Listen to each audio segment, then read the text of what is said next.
Today, we're making the fried fish sandwich to end all fried fish sandwiches. And we're stepping it up a notch with some homemade tartar sauce. Oh, we're adding all the fixings, including some juicy bread and butter pickles. I'll tell you, this sandwich stands up to all the other sandwiches on the block. Or the boardwalk. Oh, yes, the boardwalk. You're so funny. Oh, you guys, we're making a fried fish sandwich. Oh, it's so good. Good. I'm Chris. And I'm Wesley. My bread and butter pickle Loon.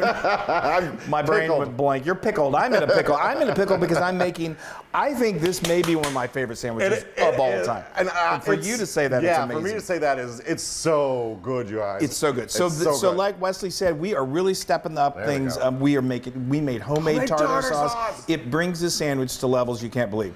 So now let me tell you, we did this, or you can do this a day in advance easily. Just have some in the fridge. Yeah, and we use it all the time. So let me tell you how we did. I got out my trusty food processor, and to that I added 3 tablespoons of chopped red onion, 3 tablespoons of Cornish pickles, or you could use little petite dill pickles, but Cornish are really good, and then 1 tablespoon of drained capers. And I just pulsed it a few times, got it nicely chopped, and then I got my spatula, pressed down the sides, pushed down the sides a little bit, pulsed it a few more times. Then to that, I added 3/4 cup of good quality mayonnaise, and then I added the juice of a half a lemon. You need about 1 teaspoon of lemon juice. And then we did a teaspoon of distilled white vinegar, a teaspoon of the juice from the Cornish pickles, just so good flavor. And then to that, we added a half a teaspoon of Worcestershire sauce, and then I just pulsed it a few more times to get that fully combined. And then I transferred that to just a bowl, and then I stirred in a tablespoon of fresh chopped parsley. Stirred that till it got nicely combined, and then I stuck it in the fridge. And you want to at least let it get in there for an hour, one that's going to help it thicken a little bit, but it's also just going to let those flavors meld. So good. It is really good. All right. Let me get that away from that hot oil. Oh, that's a good idea.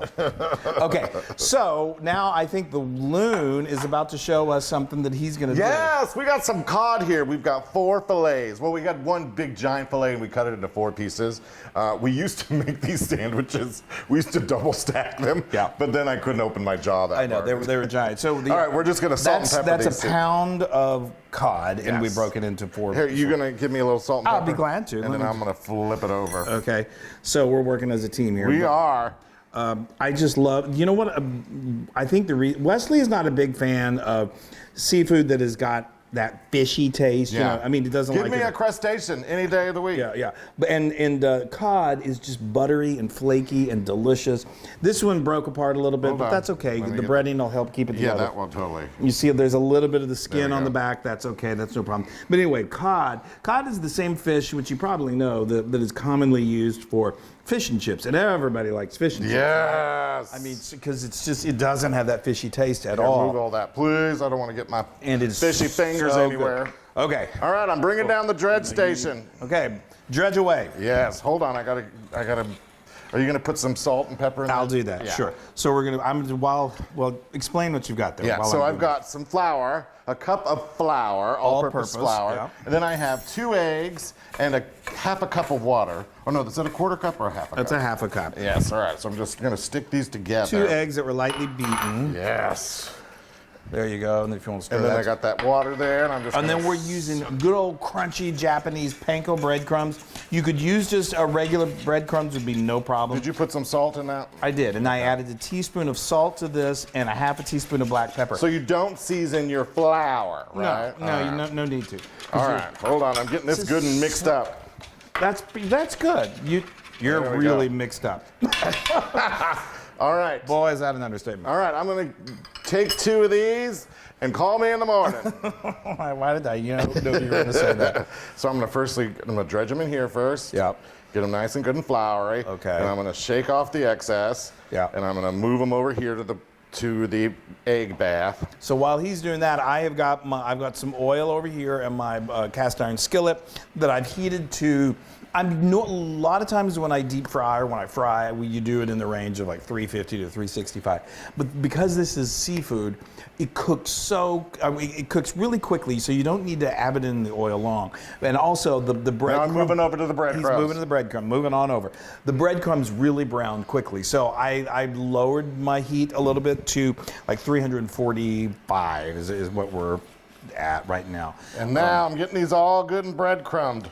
Good and breadcrumb. That's a technical term. Here we go. I'm going to get these on the These side. are so good. Besides being ridiculously delicious, which you'll see here in a moment. So good, it's just a beautiful festive sandwich. It is delicious. All right, let's see. How are we doing there? We're good. I like your gloves. Thanks. I can just take them off. Yeah. All right, Okay, ready? We're going in. Going on in. There all we right. go. Now, like I said, this doesn't take long at all.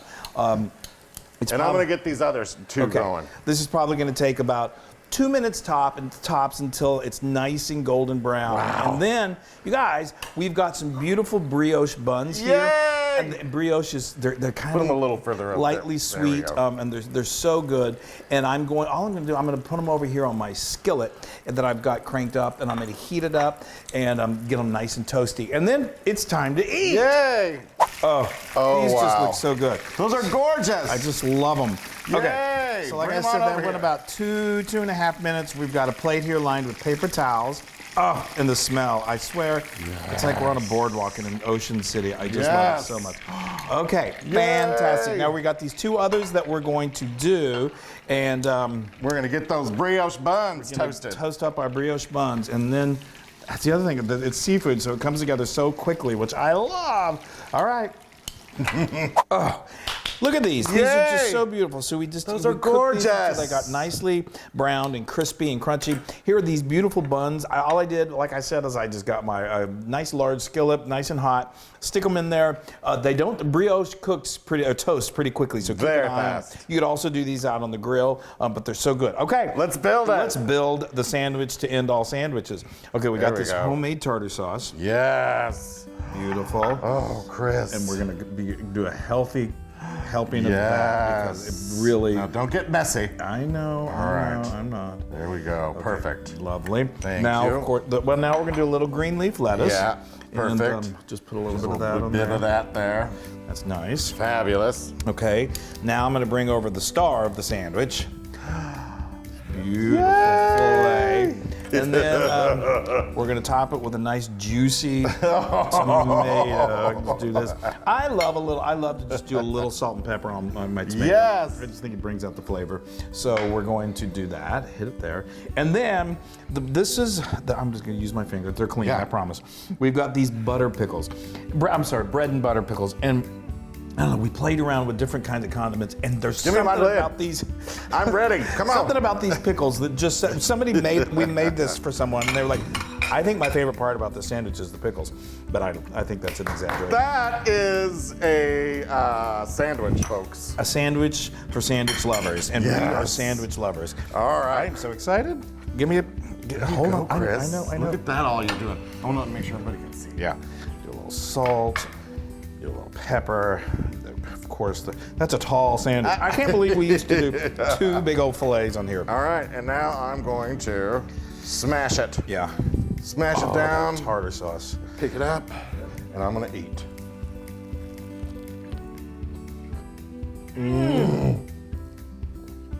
Oh.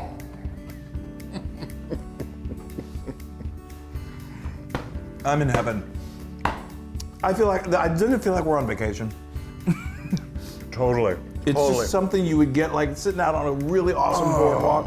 It's so good, you guys. It's fishy tasting. Oh, I'm telling you. And that bread and butter, something about the sweetness in that. Oh. And the tanginess of the tartar sauce. We made you sit here and eat this entire thing in front of you guys. That is so good. Oh, Wesley. That's like chicken. I made while he's trying to swallow, I made these for him the other day. And, he's, like I said, he's particular about his fish. Wow. He said, what did you say? I think this is my favorite sandwich of all time. And it's so loves good. sandwiches. I was like, I can't wait to make it again. These are seriously 100,000% Loon approved. Yes. Make a fish sandwich. And you will not regret it. Even non-seafood lovers love it. Have you convinced you? You got to do it. We love you guys.